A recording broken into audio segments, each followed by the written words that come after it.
Hello, I'm Tez Anderson. I live in San Francisco, and I've been HIV positive since 1983, and I'm now 63 years old.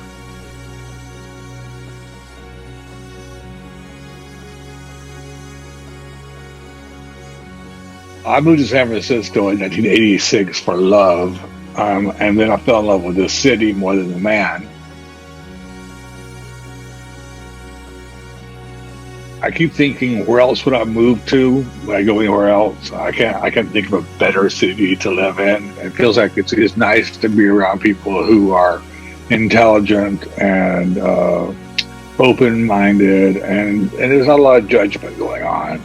I mean, and the physical beauty of the city gets me through every day. I mean, we have lovely cold summers, unlike the rest of the country is in a heat wave.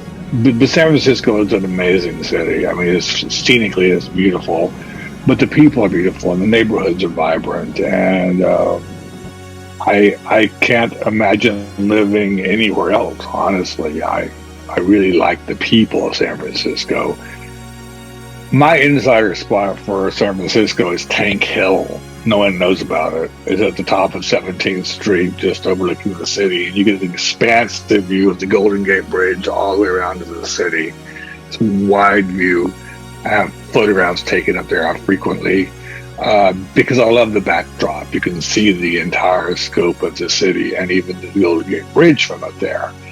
So you have to climb some steps to get up to it. And because it used to be an old water tank, part of it is paved over, but you can't see any of that when you get up there. The rocks, it's covered by rocks. So it's really a great place to get away, have a moment of peace and quiet, and look around at this amazing city that I live in. I love it up there. Tank Hill.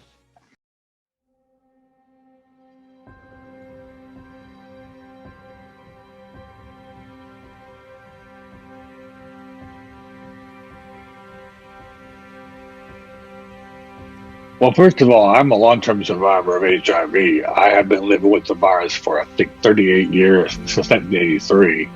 And, there were, when COVID first began rearing its ugly head, there were reminders of the early days of the AIDS pandemic, because we didn't know how it was spread, who was contagious. And my initial feelings around the pandemic, was, oh my God, here we go again.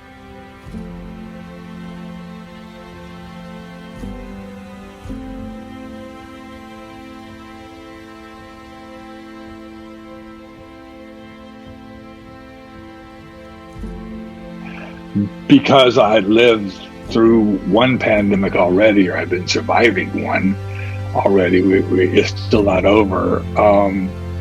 But in less than a year, we've gone from a deadly pandemic to one that has a science-backed, evidence-based vaccine. And the interesting thing that I don't think a lot of people know is that the technology behind it, the RNA, DNA, without getting too technical, was a result of HIV research. So it feels like our pandemics are connected, especially all the advocacy and all the galvanization of the community that came together around AIDS and HIV have made it possible for us to get through the second pandemic in record time. I think anyone who's hesitant to take the vaccine, I sort of understand on some level, because we have a distrust in some cases of big pharma, etc. But that's not really the issue. The COVID vaccine has been backed up by a lot of data. A lot of people, 330 million people or something in the U.S. have been vaccinated. That's just in the U.S. And they've done so safely. I am alive right now because of innovation. I was on the very early trial of the first HIV medications because I was positive before there were any medications.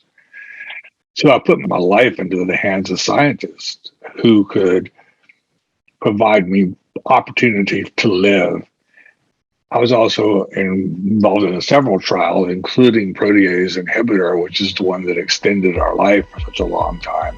So I am alive. I'm on this earth. I'm sitting in front of you, not talking to you, because of the medications that have been developed.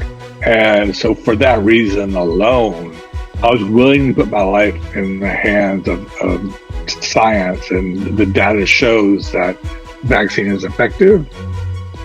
And it's way better than getting COVID. Getting the vaccine is the surest way possible for us to, be safe, to be protected. Human beings need physical contact, but COVID took that away from us. How dare it take that away from us? So I'm looking forward. I look forward every day to seeing somebody that I haven't seen in a while, and getting a nice big hearty hug, and chatting with them. I'm Tez Anderson, a long-term survivor of HIV and of the second pandemic, COVID. Your vaccine is waiting.